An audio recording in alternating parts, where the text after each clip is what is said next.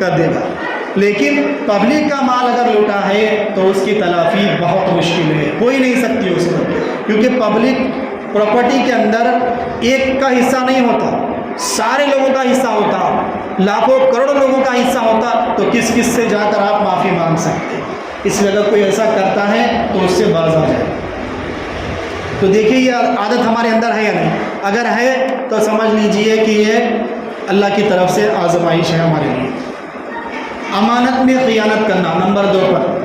امانت میں خیانت کرنا، یعنی